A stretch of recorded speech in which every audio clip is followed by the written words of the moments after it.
Hello student, good morning to everyone. आज हम लोग पढ़ेंगे principle of inheritance and variation topic के बारे में।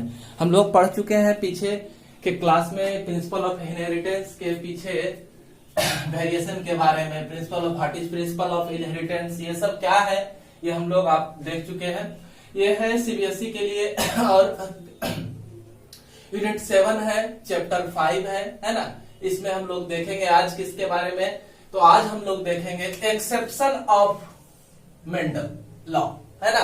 मेंडल ने अपने सारे जितने सारे प्रयोग किए, क्या क्या दिया, लॉ ऑफ सिग्रीगेशन दिया, इंडिपेंडेंट असॉर्टमेंट दिया, तो ये सारे नियम के बाद जो है और भी साइंटिस्ट जो है मेंडल के दिए गए नियम के ऊपर प्रयोग करते थे, तो उन प्रयोग में उन्हें क्या खामियां दिखी, इसी को देखेंगे हम लोग। तो ये भी कह सकते हैं इस टॉपिक को कि पोस्ट मेंडलियन डिस्कवरी को हम लोग आज देखेंगे कि मेंडल के डिस्कवरी के बाद और क्या कुछ डिस्कवरी हुआ, है ना, किसके लिए, जेनेटिक्स के ऊपर। तो उसी टॉपिक के ऊपर हम लोग आज चर्चा करेंगे और उसमें सबसे इंपॉर्टेंट आज बात क्या है, हम लोग उसमें पढ़ेंगे इनकम्प्लीट डोमिनेंस के बारे में, जिसके बारे में मेंडल ने हमें कुछ भी नहीं बताया। तो आज हम लोग उसी के बारे में पढ़ेंगे। इस चीज को पढ़ने से पहले हम लोग देखते हैं what is gene interaction. Gene interaction क्या है, तो कह सकते हैं it is the phenomena in which the influence of one allele over another allele of same gene. एक ही जीन के, हम जानते हैं कि किसी भी डिप्लॉयड ऑर्गेनिज्म के अंदर एक कैरेक्टर को डिटरमाइन करने के लिए सिंगल जीन के लिए दो तरह के एलील्स पाए जाते हैं। ये एलील्स या तो होमोजेगस कंडीशन में हो सकते हैं या फिर हेट्रोजाइगस कंडीशन में हो सकते हैं, ठीक है। तो यहां पर यही देखेंगे कि एक जीन जो है वन एलील, एक जीन का वन एलील जो है वो क्या करता है, इन्फ्लुएंस कर देता है ना, किसको, तो दूसरे उसी जीन के जो दूसरे एलील्स है उसके कैरेक्टर को इन्फ्लुएंस कर देता है और उसमें कुछ ना कुछ परिवर्तन ला देता है।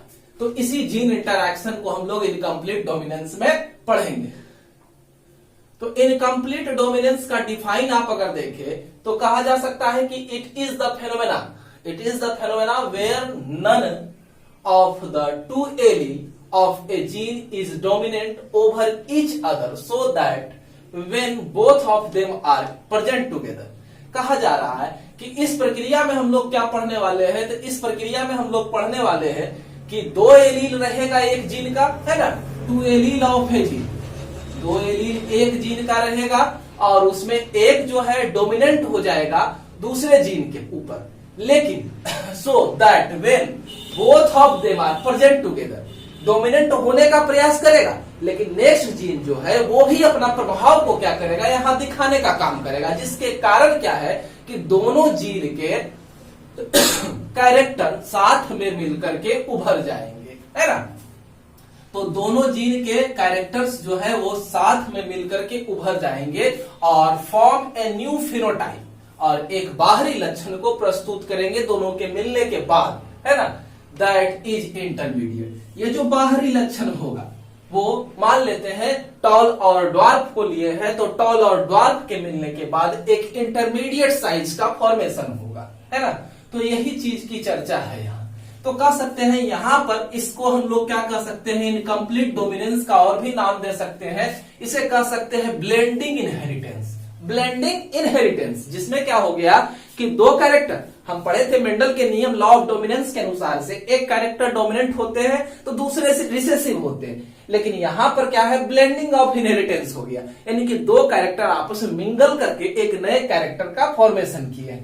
तो इसी को इनकम्प्लीट या मोज़ेक इनहेरिटेंस या डोमिनेंस कहा जा सकता है। मोज़ेक, दोनों तरह के मिले हुए कैरेक्टर साफ स्पष्ट रूप से दिख रहे हैं। इस डिस्कवरी को सबसे पहले कार्ल स्कैरोन ने 1903 में हम लोगों के सामने रखा। इनकम्प्लीट डोमिनेंस की व्याख्या करने वाले कार्ल स्कैरोन थे। 1903 में इन्होंने इसके बारे में विस्तार से हमें जानकारी दी, ठीक है। इसके लिए जिस प्लांट को चुना गया, ऐसे तो बहुत सारे प्लांट है ना, पी प्लांट के बाद बहुत सारे प्लांट ऐसे हैं जिसके ऊपर मेंडल के एक्सपेरिमेंट किए गए, लेकिन यहां पर इंपॉर्टेंट प्लांट को देखें कि इनकम्प्लीट डोमिनेंस के लिए जिसको सेलेक्ट किया गया था वो था स्नैप ड्रैगन, और इसी का दूसरा नाम है डॉग फ्लावर। इसका साइंटिफिक नेम है एंथ्रेनियम मैजस, है ना, एंथ्रेनियम मैजस इसका साइंटिफिक नेम है।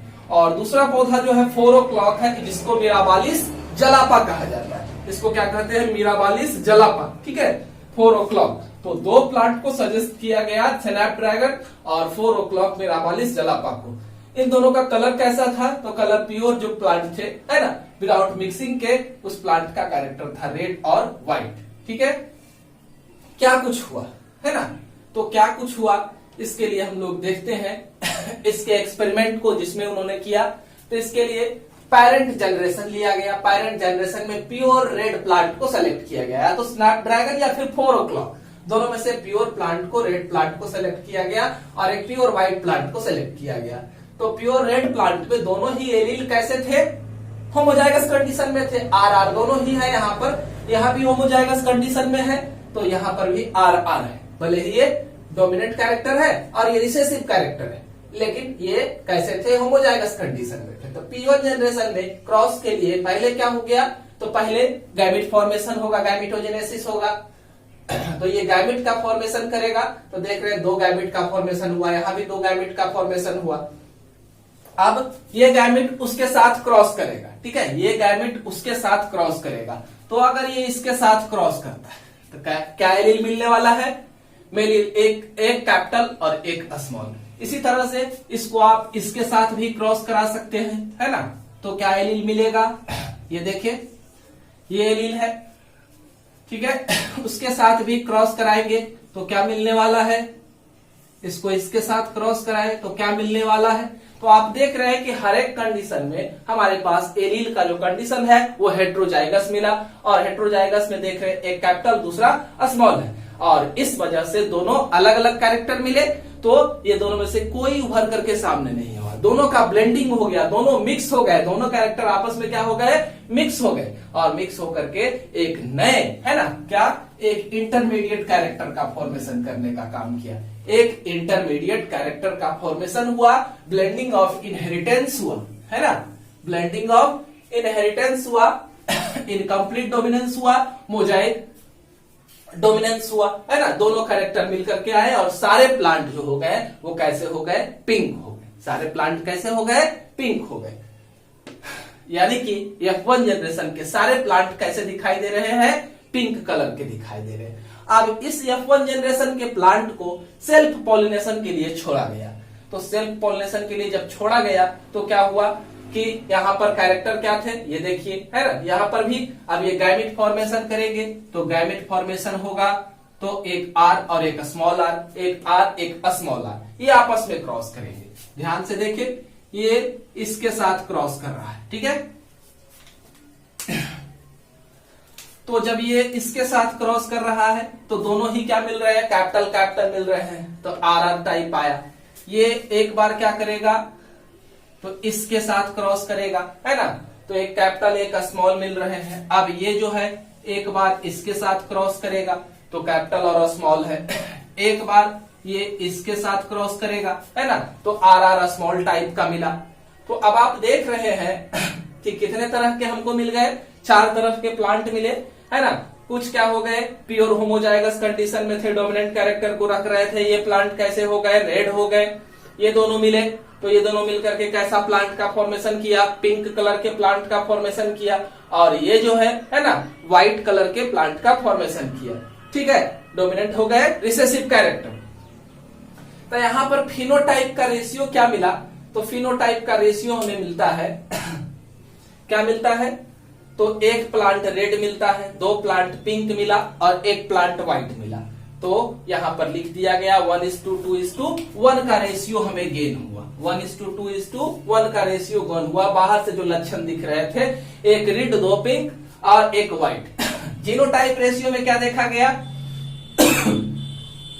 कि एक प्लांट जो है यहाँ पर जीन का पैटर्न जो है RR टाइप है ना। यहाँ पर क्या है? 2 जीन का पैटर्न, 2 प्लांट के जीन का पैटर्न क्या है? स्मॉल r कैपिटल R है, 2 है, स्मॉल r का 2 1 है ना। तो इस तरह से हम देख रहे हैं कि हमारे फिनोटाइप और जेनोटाइप दोनों रेशियो कैसे हो गए? सिमिलर हो गए, एक जैसे हो गए। अब इसका एक्सप्लेनेशन देखते हैं, क्या कुछ कहा गया इसके एक्सप्लेनेशन में। इनकम्प्लीट डोमिनेंस के एक्सप्लेनेशन को देखते हैं। तो इसके एक्सप्लेनेशन में कहा गया कि every gene contain information to express particular traits. हम जानते हैं कि हर एक जीन के पास अपने ट्रेड्स को एक्सप्रेस करने के लिए क्या होते हैं, इंफॉर्मेशन होते हैं, और इस इंफॉर्मेशन के कारण वो क्या करते हैं, अपने ट्रेड्स को एक्सप्रेस करते हैं। कह रहा है कि अगर डिप्लॉयड को हम लोग देखें तो डिप्लॉयड ऑर्गेनिज्म में क्या होता है, 2 कॉपी ऑफ ईच जीन होता है। हम जानते हैं कि जीन हमेशा किससे मिलते हैं, पेयर में मिलते हैं। तो यहां पर भी क्या है कि हर एक जीन जो है वो पेयर में है। और ये जीन का पेयर कैसा हो सकता है, जैसे अभी हम लोगों ने देखा, एक क्या था, RR टाइप का था, एक क्या था, RR टाइप का था।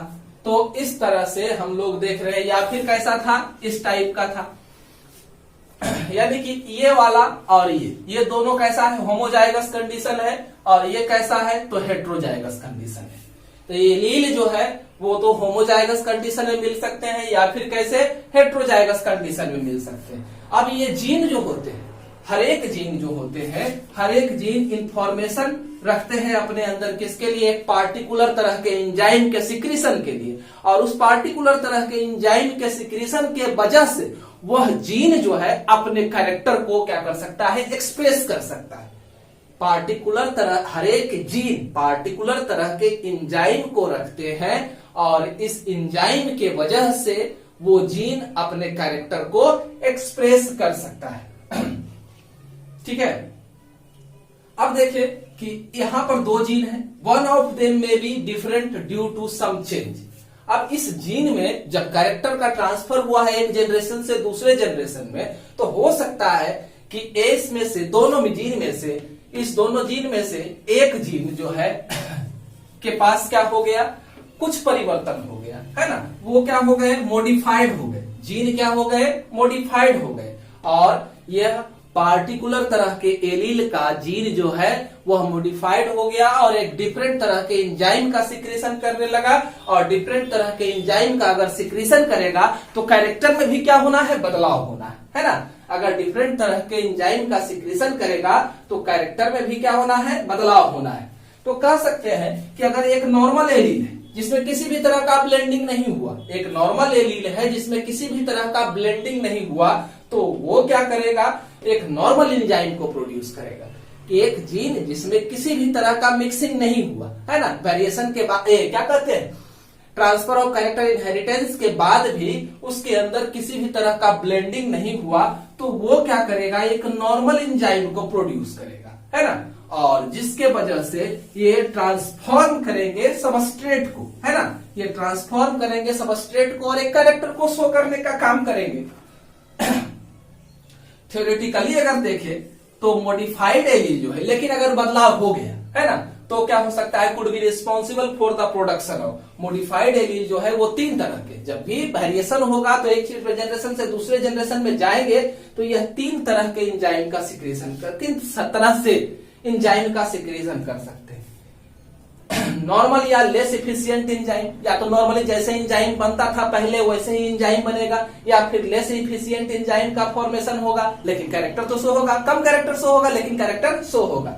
या नॉन फंक्शनल एंजाइम, सोचिए अगर एक एलील जो दूसरे जनरेशन में जा रहा है और जाने के बाद क्या कर रहा है, फंक्शनलेस एंजाइम का सिक्रीशन कर रहा है, तो फंक्शनलेस एंजाइम का सिक्रीशन करेगा तो क्या उसके कैरेक्टर, उसी एंजाइम के वजह से उसके कैरेक्टर प्रोमिनेंट होते थे नेक्स्ट जनरेशन में, तब क्या उसके कैरेक्टर प्रोमिनेंट हो पाएंगे नेक्स्ट जनरेशन में, ठीक है।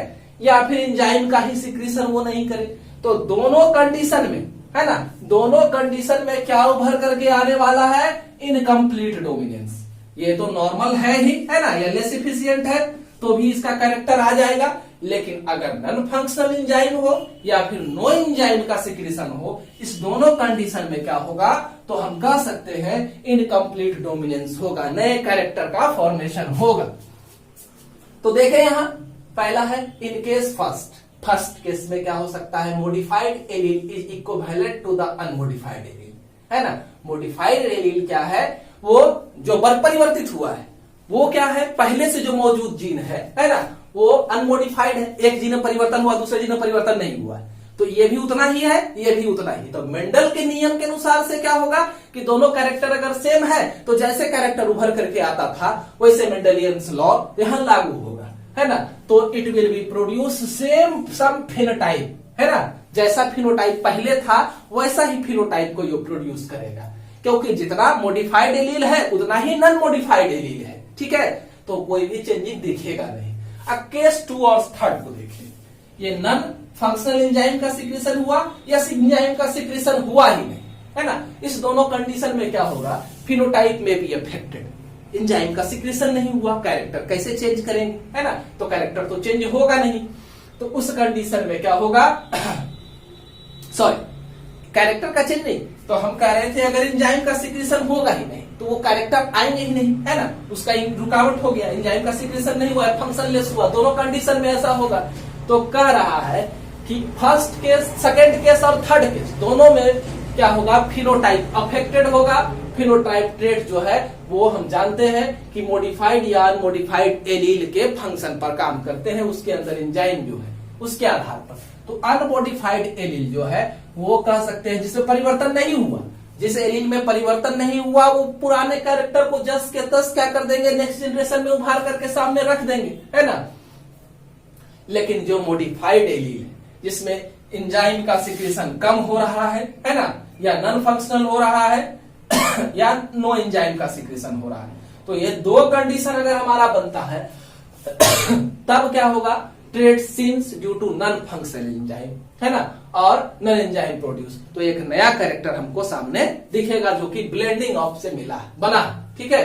मॉडिफाइड एलील जो है मॉडिफाइड कैरेक्टर को प्रोड्यूस करने का काम करेंगे। वीडियो आपको कैसा लगा, है ना, वीडियो कैसा लगा, समझ में आया, आप किस टॉपिक पर अगला वीडियो चाहते हैं कमेंट बॉक्स में कमेंट करें, अच्छा लगा तो लाइक करें, है ना। सब्सक्राइब करेंगे तो आगे का नोटिफिकेशन आपको हमारे वीडियो का मिलता रहेगा और आप हमसे जुड़े रहेंगे लगातार।